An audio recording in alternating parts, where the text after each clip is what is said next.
Hello, everybody, and welcome back to Gridiron Recap. Kevin Walsh alongside Jersey Joe Archino and Ian Sachs, as always, both reporting for ESPN Radio Albany, covering the Jets and the Giants. Jets on a bye week last week, so we took a bye week of our own, but we're back in action as the teams were. Jets getting another victory, Giants taking another tough loss. We'll start with the winning team, that is the Jets. A big win over the Washington Redskins, and it was really the offense that was the story. Chris Ivory, leading rusher on a per-game basis, and Brandon Marshall, 4 consecutive 100-plus receiving yard games. Now, what are these two doing to keep this offense moving?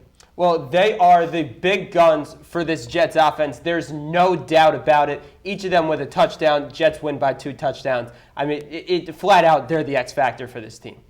Now, you were there reporting live, and you were able to speak to Coach Bowles after the game. What was the message that he sent after that win?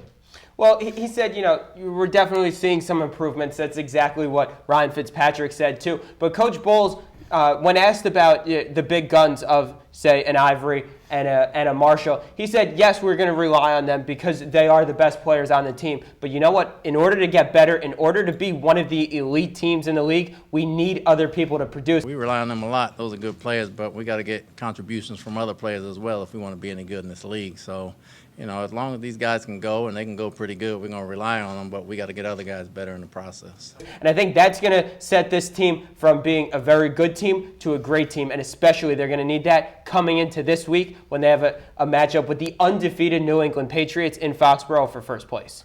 Now, Ian setting me up beautifully there for the question that I wanted to ask you. This is going to be a huge test for the Jets going into Foxborough. What does this team have to do to steal a win there?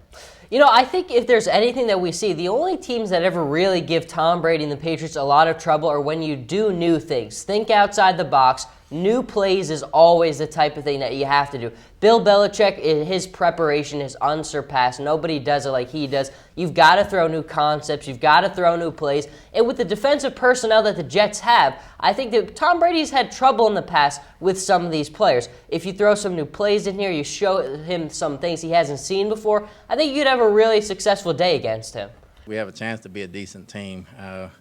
We'll enjoy the day, and we'll correct the mistakes tomorrow morning.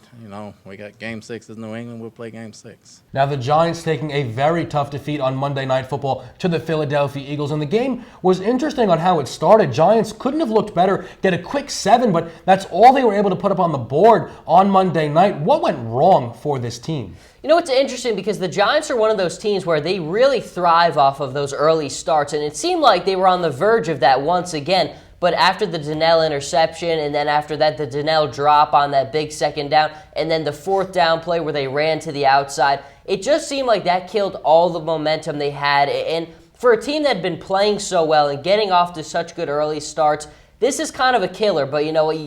You have to put it behind you because this game against Dallas coming up, this could be the game of their season. There's no turning back from here.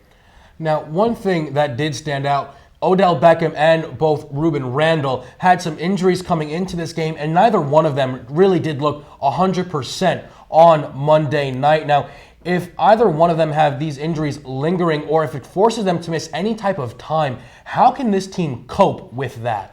It's simple. They can't. As it is, Victor Cruz has not seen any time. Odell Beckham Jr., he looked great on that first drive, but again, that whole Giants offense just really sputtered out after that. They don't have a big type playmaker who you could just send down the field and make a play. Randall, Beckham, Cruz, they're all smaller type guys. They don't have a big guy as it is.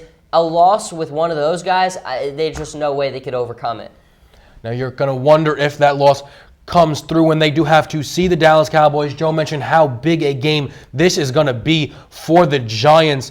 What do the Giants need to do up against the Cowboys to get that victory? Well, I think the Giants have to return to what they did in the first 5 weeks of the season. They looked very, very good. And you think, okay, the Giants went 3-2 there. But when you look at it, their 2 losses were both double-digit fourth-quarter comebacks.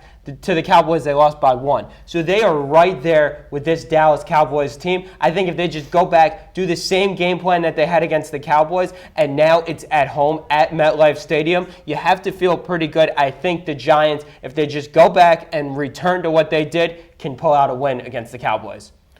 Well, you heard it here first on Gridiron Recap. Jets and Giants, huge games coming up for them. Kevin Walsh, Jersey Joe Archino, and Ian Sachs. As always, we'll see you guys next time.